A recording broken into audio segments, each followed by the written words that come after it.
Ya pemirsa, masih di Ainis Pagi bersama saya Cika Mutazam dan rekan Yasmin Atania. Dan demikian tadi adalah berita pilihan dalam Ainis Pagi hari ini. Dan kita ke informasi berikutnya pemirsa. Kericuhan mewarnai unjuk rasa ribuan warga Tanjung Uncang, Kota Batam terkait air bersih. Aksi saling kejar dan dorong-mendorong tak terhindarkan.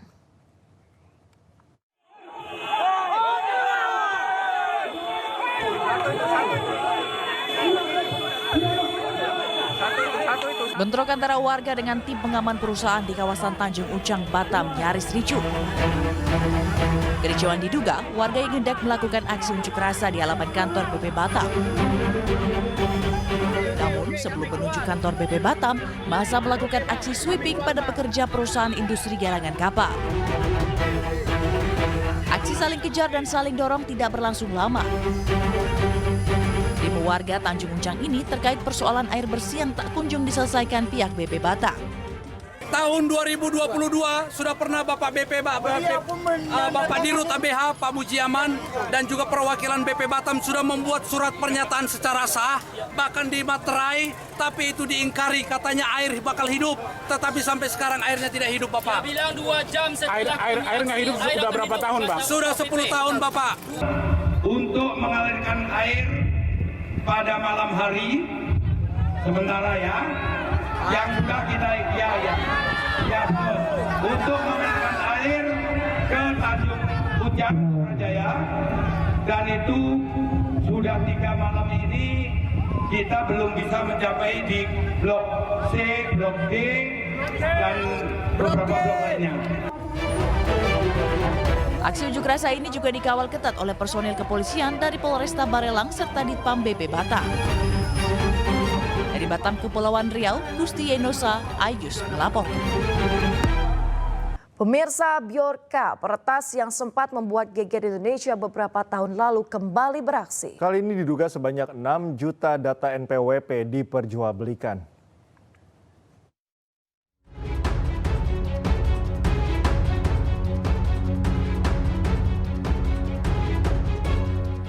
Beredar di media sosial, muncul dugaan sebanyak 6 juta data NPWP diperjualbelikan dengan harga sekitar 150 juta rupiah. Data yang bocor diantaranya NIK, NPWP, alamat, nomor HP, email, dan lain-lain.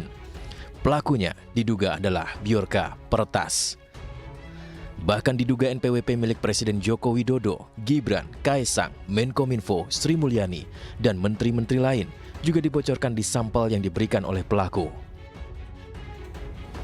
Dugaan kebocoran data ini disampaikan pendiri Ethical Hacker Indonesia Teguh Aprianto dalam unggahannya di X pada Rabu 18 September 2024 lalu. Menanggapi dugaan Bjorka peretas yang membocorkan jutaan data di Kementerian Keuangan, Sri Mulyani meminta Kementerian Keuangan evaluasi dan penjelasan terkait isu ini. Saya sudah minta Pak Dirjen Pajak dan seluruh pihak di Kemenkyu untuk melakukan evaluasi terhadap persoalannya. Nanti akan disampaikan penjelasannya ya oleh Pak Dirjen Pajak dan tim IT-nya. Terima kasih ya. Hingga saat ini, pemerintah masih menelusuri mengenai dugaan kebocoran data dan jual beli data ini. Tim Liputan iNews melaporkan.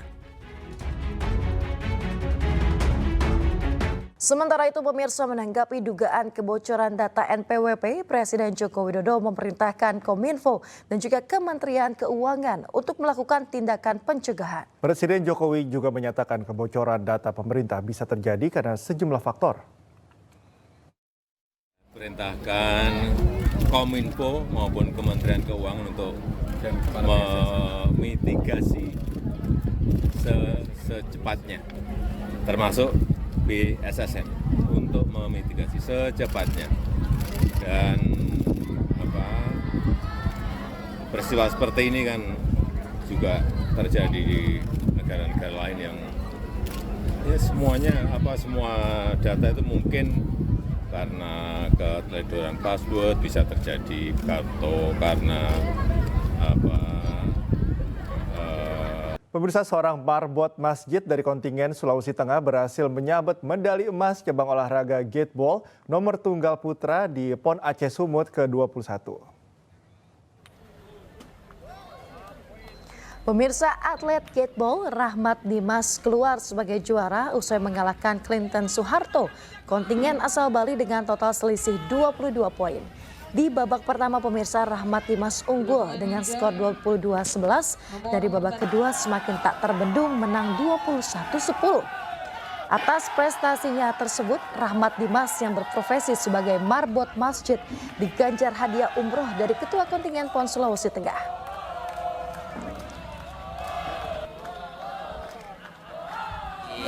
Kantor Dinas Bina Marga Provinsi, dan juga sekaligus saya tinggal di masjid.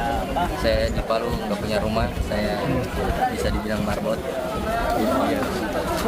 Tentunya kepada pemerintah daerah untuk pembuktian bahwa kami putra daerah juga punya potensi. Tim voli putra Jawa Barat menyabet medali emas pada PON ke-21 usai menggilas tim Jawa Tengah. Ya, hasil ini mempertahankan raihan emas voli putra Jabar yang diraih pada PON sebelumnya.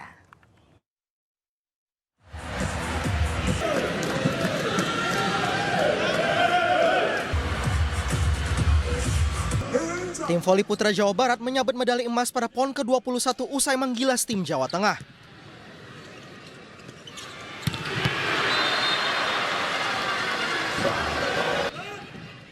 Pada laga yang digelar di Gor Sumatera Utara Sports Center Deli Serdang, tim Jawa Barat tampil dominan di setiap set.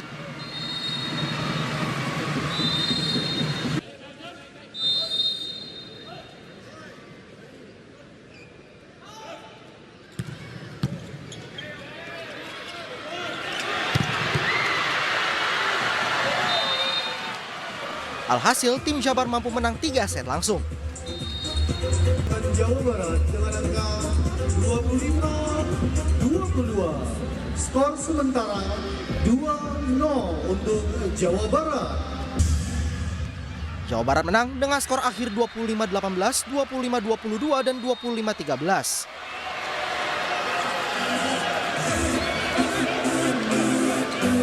Set yang ketiga kembali dimenangkan Jawa Barat dengan angka 25-13.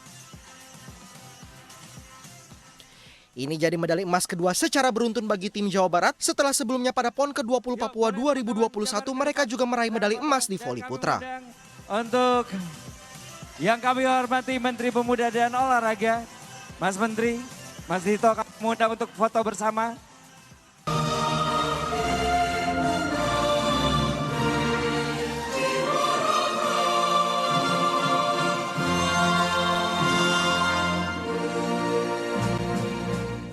Sementara di bagian putri, tim voli Jawa Timur yang berhasil meraih medali emas usai mengalahkan tim Jawa Barat. Ya, ini jadi medali emas pertama tim voli putri Jatim di PON sejak 24 tahun. We present you, inilah dia nomor 8, Megawati. Tim voli putri Jawa Timur meraih medali emas dalam PON ke-21 Aceh Sumut usai mengalahkan tim Jawa Barat. Nomor 2. Bertanding di Gor Sumatera Utara Sports Center Kota Deli Serdang, tim Jawa Timur sempat kalah pada set pembuka.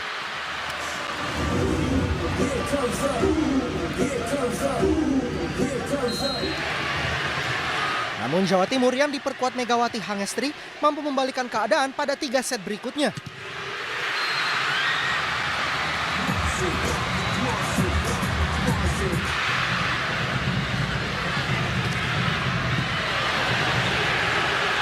Jawa Timur menang dengan skor akhir 22-25, 25-23, 25-23, dan 25-23.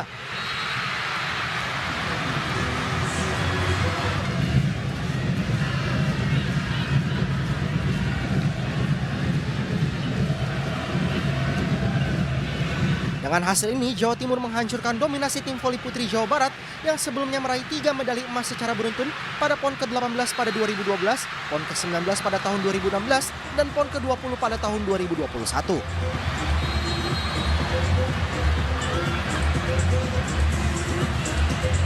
Set yang keempat dimenangkan Jawa Timur dengan angka 25-23. Dengan demikian, pertandingan ini dimenangkan Jawa Timur dengan skor akhir 3-1. Hasil ini juga menjadi torehan mentereng bagi tim voli putri Jawa Timur yang meraih medali emas pertama di PON sejak 24 tahun. Umum Pengurus Pusat PBPSI, Bapak Imam Sejbaru MSI.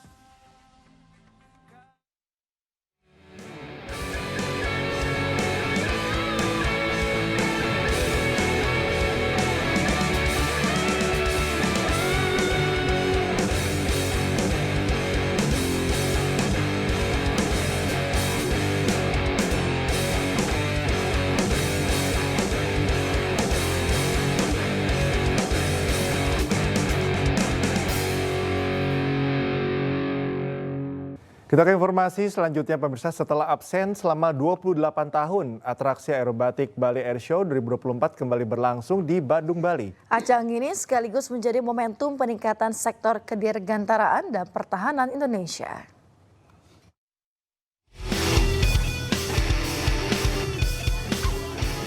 Inilah salah satu atraksi aerobatik pada pameran dirgantara terbesar di Indonesia, Bali International Airshow 2024. 6 pesawat dari tim aerobatik Jupiter TNI Angkatan Udara melakukan sejumlah manuver selama 20 menit. Manuver yang dilakukan sangat beragam, mulai dari berputar di udara, melepas diri dari pesawat lainnya, hingga atraksi seolah-olah jatuh dari langit. Pihak Airnav Indonesia Cabang Depansa telah berkoordinasi dengan berbagai pihak terkait untuk penggunaan ruang udara agar Bali International Airshow 2024 dapat berjalan dengan sukses dan tidak mengganggu jadwal penerbangan. Berlaku dari tanggal 15 persiapan sampai dengan 17, terus kemudian dilanjutkan dengan airshow-nya sendiri di tanggal 18 sampai dengan tanggal 21.